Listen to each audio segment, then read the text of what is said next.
8 desa di Bali kembali terendam banjir di 4 kecamatan di Jemberana. Salah satunya di Banjar Sumbersari, Desa Melaya, Kecamatan Melaya. Luapan air sungai meluber ke perumahan dan akses jalan nasional Denpasar Gilimanuk. Kondisi diperparah, gorong-gorong tersumbat potongan kayu. Petugas dan warga pun berupaya membersihkan sampah dan potongan kayu dari aliran sungai dan jalan. Banjir juga terjadi di Desa Mendoyo, Dauh Tukat, Kecamatan Mendoyo yang menutup jalan desa. Sejumlah pengendara motor pun terpaksa menerobos genangan air. Petugas TNI melakukan pendataan dengan menerobos banjir mengunjungi rumah warga. Sejumlah warga pun berusaha menyelamatkan barang-barang berharga. Sementara di Gianyar, dahsyatnya banjir membuat rumah warga rusak dan sebuah kendaraan terseret arus di Desa Batuan, Kecamatan Sukawati. Dengan alat berat, petugas gabungan dibantu warga mengevakuasi kendaraan dan membersihkan puing-puing tembok rumah warga yang ambruk. Sebelumnya, kawasan Sukawati Gianyar diterjang banjir akibat diguyur hujan deras pada Senin sore. Pada saat kejadian, seorang warga terseret arus banjir. Beruntung, korban berhasil diselamatkan. Dari Gianyar dan Jemberana, Bali, iNews melaporkan.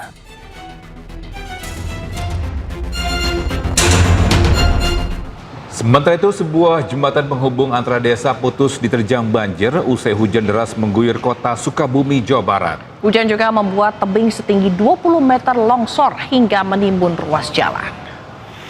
Iya baru dak, ya jembatan deh. Hancur, hancur. Inilah kondisi jembatan Cikolomerang yang ambruk usai diterjang derasnya banjir luapan sungai. Ya mati nggak pasang. Jembatan penghubung antar desa Hegarmana dan Bantar Kalong, Kecamatan Warung Kiara, Kabupaten Sukabumi terputus hingga tidak bisa dilalui kendaraan. Hujan deras dengan intensitas tinggi yang mengguyur wilayah Sukabumi juga menyebabkan tebing tinggi 20 meter dengan panjang 25 meter longsor dan memutus akses jalan penghubung antar desa. Di sini di wilayah Kecamatan Warung Kiara ini ada 5 titik, Pak. 5 titik yang terkendala bencana. Salah satunya yang urgent adalah ini yang menghubungkan Desa Tarisi, Hegarmana, terus lagi Bojong Kalong, Bantar Kalong. Ya. Berarti ada 5 desa dari sore Pak kok begini ya? Betul. Untuk mempercepat proses evakuasi material longsor, BPBD Kabupaten Sukabumi menerjunkan 1 alat berat ke lokasi membersihkan material longsor yang menutup badan jalan. Dari Sukabumi, Jawa Barat, Budi Setiawan, iNews melaporkan. Pemirsa, banjir besar Sungai Bedadung di Jember, Jawa Timur merusak jembatan dan menghanyutkan atap rumah warga. Selain itu, ratusan rumah yang berada di bantaran sungai juga terendam.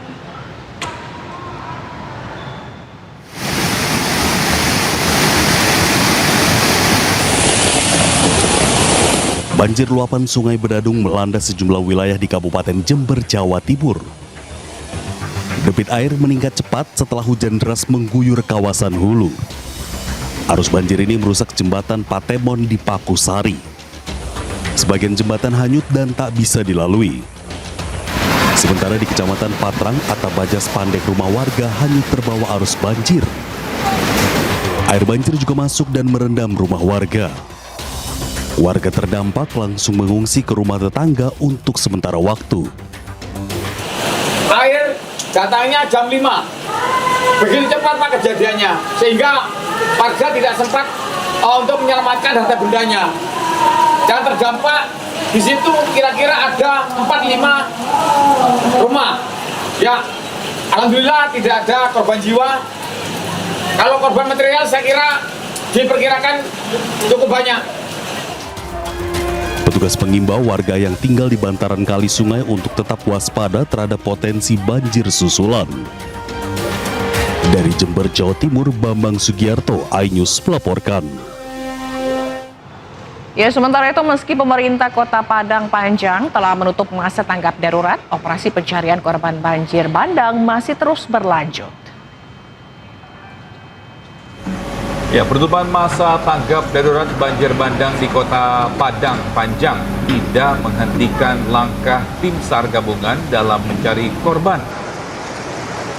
Tim SAR menegaskan operasi pencarian tidak mengacu pada keputusan pemerintah daerah, melainkan mengikuti arahan Search Management Committee atau SMC. Basarnas menyampaikan sebelum ada perintah resmi penutupan dari pimpinan Pusat Basarnas, maka operasi pencarian akan tetap dilaksanakan. Tim SAR gabungan membagi pola pencarian ke dalam 3 Search and Rescue Unit atau SRU. Mulai dari penyisiran di wilayah Mega Bendung, Kabupaten Tanah Datar, penyusuran darat sepanjang aliran sungai, hingga penyisiran menggunakan perahu karet.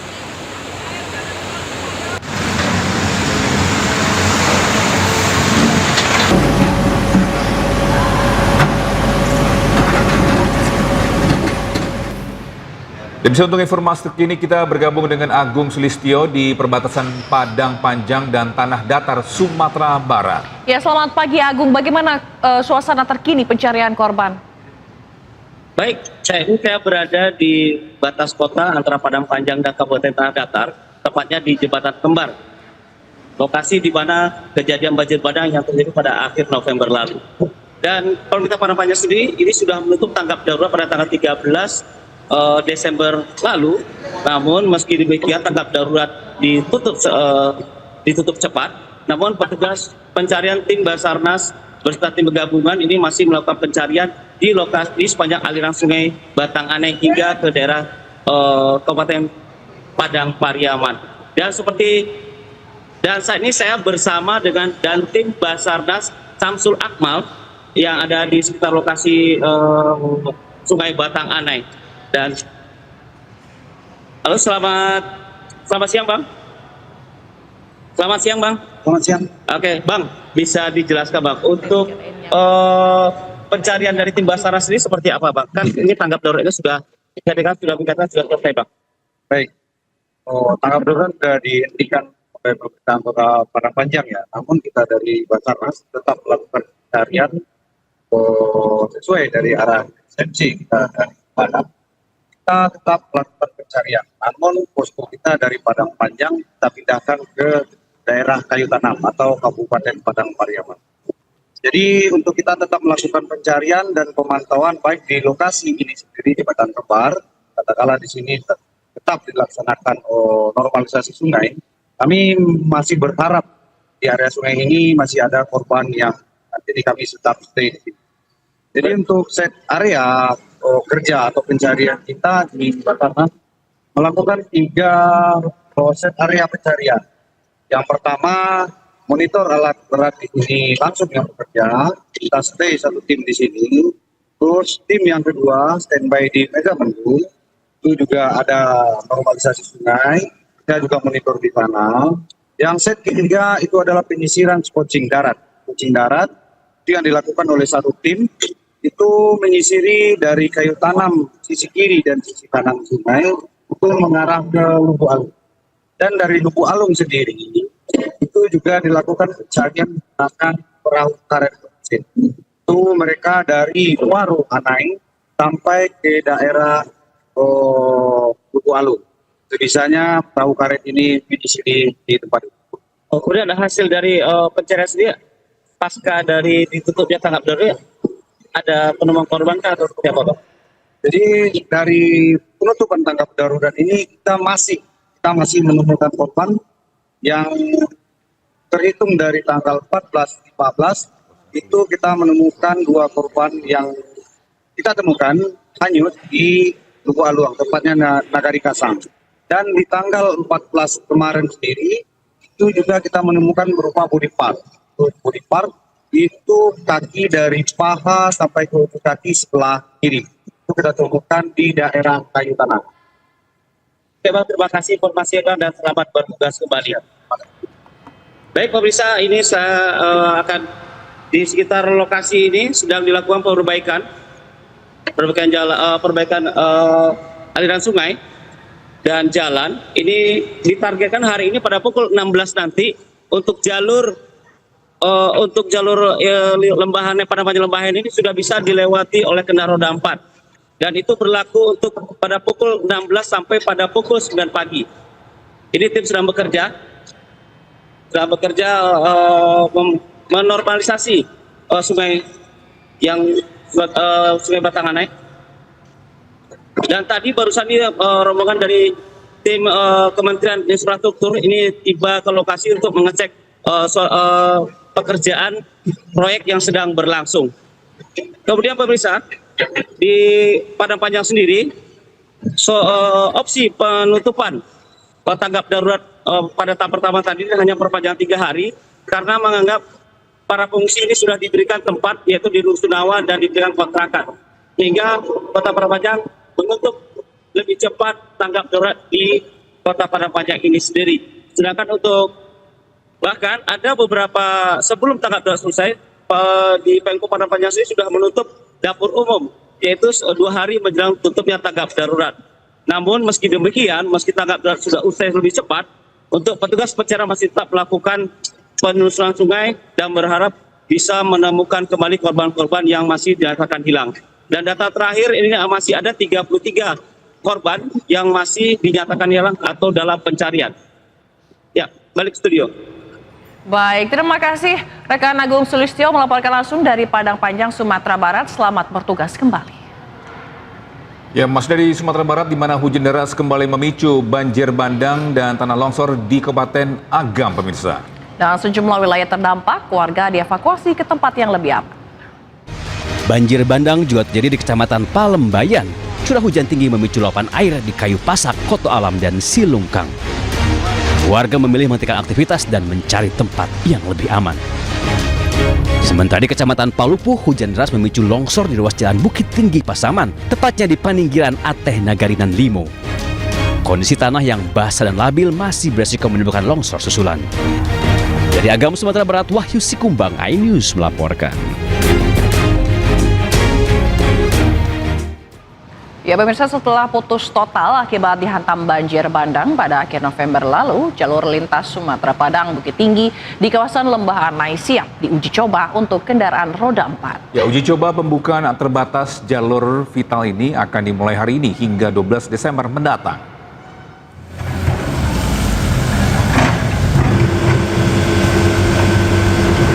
Banjir bandang di Sumatera Barat, Kementerian Pekerjaan Umum mencatat ada 31 jalan dan 12 jembatan nasional yang terdampak. Kementerian PU mengkonsentrasikan pemulihan jalan nasional Padang Bukit Tinggi yang putus badan jalan di kilometer 63+500. Sedangkan untuk 12 titik yang mengalami longsor tambahan hingga menggerus bahu jalan dan 1 jalur, perbaikan dilakukan secara bertahap. Saat ini kendaraan roda 4 dan 2 sudah bisa melintas di kawasan Lembah Anai meskipun harus melalui uji coba dari 16 Desember hingga 21 Desember pukul 4 sore hingga 9 pagi. Sesuai hasil pembahasan pada asesmen, maka dapat disimpulkan mulai besok tanggal 16 Desember 2025 kita sudah bisa mulai melakukan uji coba pembukaan fungsional jalur Lembah Anai untuk 6 hari ke depan, yaitu dimulai tanggal 16 sampai dengan tanggal 21 Desember 2025. Adapun fungsionalnya adalah fungsional terbatas. Masih ada kekhawatiran kita melihat kondisi jalan saat ini. Tapi mudah-mudahan karena dalam masa pengerjaan, kita harapkan ini semakin lebih baik lagi. Dan untuk sampai saat ini kita sangat berterima kasih kepada segenap para petugas dan pihak berwenang. Pengerjaannya sangat signifikan dan masyarakat merasakan manfaatnya yang begitu besar.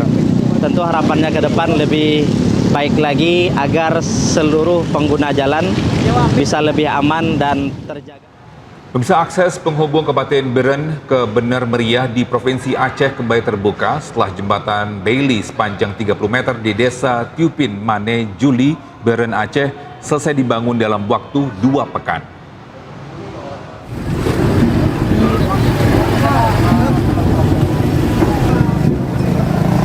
Jembatan Bailey Tepin Mane sebagai akses jalan nasional dari Kabupaten Biren ke Bener Meriah berhasil disambung.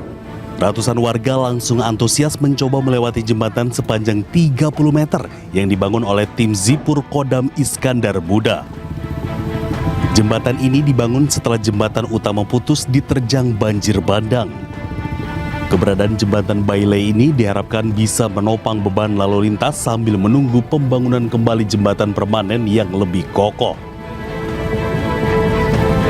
Dengan benar meriah ini sudah bisa dilintasi dan bisa di masyarakat menggunakan jembatan ini untuk aktivitas ekonomi dan juga kebutuhan lainnya.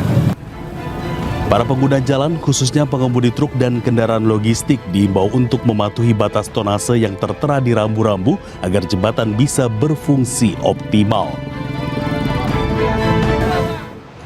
Ya, sementara itu kelangkaan gas LPG terjadi di Banda Aceh. Ya, warga terpaksa mengantri panjang sejak pagi demi mendapatkan gas untuk kebutuhan sehari-hari.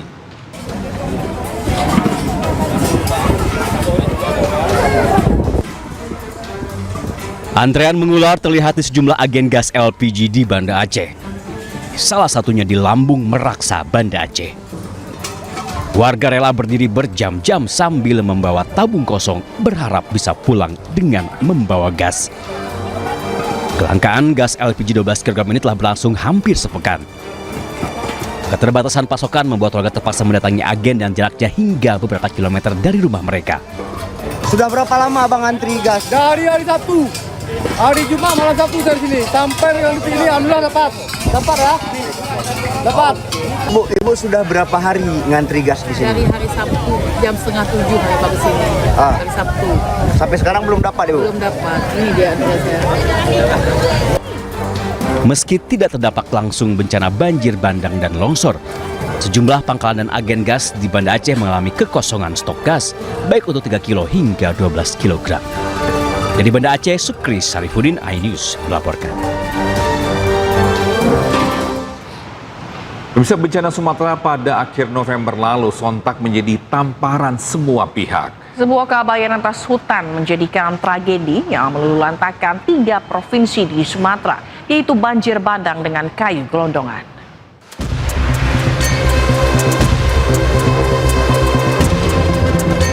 Kini semua mata tertuju pada hutan di Sumatera. Bagaimana tidak, 3 provinsi di Sumatera yaitu Aceh, Sumatera Utara, dan Sumatera Barat menjadi korban. Illegal logging yang terjadi mengakibatkan daerah ini mengalami bencana dahsyat yaitu banjir bandang.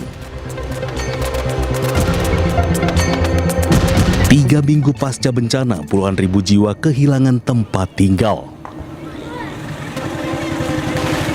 Data sementara BNPB per 14 Desember, jumlah korban tewas menjadi 1.016 orang. Orang hilang tercatat 212 orang dan jumlah pengungsi sebanyak 624.670 orang. Bencana banjir kali ini adalah yang paling parah. Kerusakan hutan yang terjadi di Aceh dan wilayah Sumatera diduga menjadi faktor utama penyebab banjir semakin sering terjadi.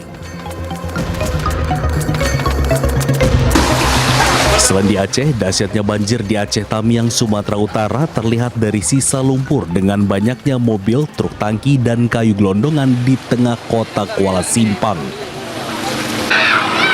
Truk tangki saling bertindihan, rumah-rumah rusak tertumpuk kayu gelondongan, dan listrik yang mati menjadikan bukti besarnya arus banjir di Aceh Tamiang. Sumatera Barat pun serupa kondisinya. Banyak titik longsor dan ribuan rumah rusak luluh lantak rata dengan tanah. Kedepannya, pemerintah harus lebih ketat dalam pengelolaan konsesi hutan untuk melindungi masyarakat dari ancaman bencana. Warga pun berharap bahwa pemerintah segera membangun kembali fasilitas umum dan rumah mereka, serta menindak tegas oknum yang merusak hutan sehingga bencana serupa tidak terulang.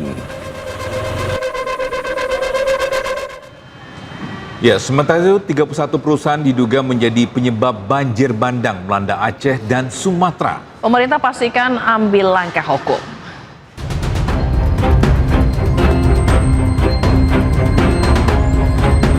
Satgas Penertiban Kawasan Hutan atau PKH bergerak cepat memetakan sejumlah perusahaan yang diduga menjadi biang kerok penyebab bencana banjir melanda Aceh dan Sumatera. Terkuak sedikitnya ada 31 perusahaan yang dianggap merusak hutan di daerah aliran sungai hingga menyebabkan banjir bandang.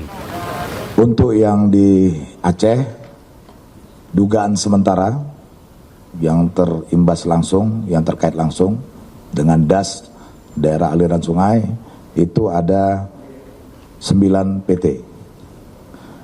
Untuk yang di Sumatera Utara, das yang di Batang Toru, Sungai Garoga, kemudian yang di Langkat, termasuk longsor yang ada di sana, itu ada 8, termasuk dengan kelompok PHT, pemegang hak atas tanah. Kemudian yang untuk di Sumatera Barat, dugaan terhadap subjek hukum yang ada, identitas perusahaan lokal, diperkirakan ada 14 dari 3 wilayah daerah aliran sungai yang menjadi penyebab. Demikian informasi sebentar. Pemerintah memastikan akan menindak tegas semua pihak yang bertanggung jawab dengan proses pidana hingga ganti rugi kerusakan lingkungan. Selain proses pidana, kepada subjek hukum yang dinilai bertanggung jawab, tidak saja perorangan, korporasi pun akan dikenai pertanggungjawaban pidana. Hingga saat ini, Bareskrim Polri sudah menangani 1 dari 31 perusahaan tersebut. Tim Liputan iNews melaporkan. Kapolri Jenderal Listio Sigit Prabowo juga mengatakan telah menaikkan 1 korporasi ke tahap penyidikan dalam kasus pembalakan liar. Ya, menurut Kapolri saat ini pemeriksaan di lapangan masih berlanjut. Terkait dengan tindak lanjut kesepakatan Presiden untuk pendalaman terkait pembalakan, saat ini kita sudah menaikkan sidik 1 korporasi dan kita sedang mendalami proses yang lain. Kemungkinan ada 2 lagi yang akan kita naikkan. Nanti secara bertahap kita akan terus bekerjasama dengan Kementerian Kehutanan. Namun yang jelas pemeriksaan di lapangan saat ini terus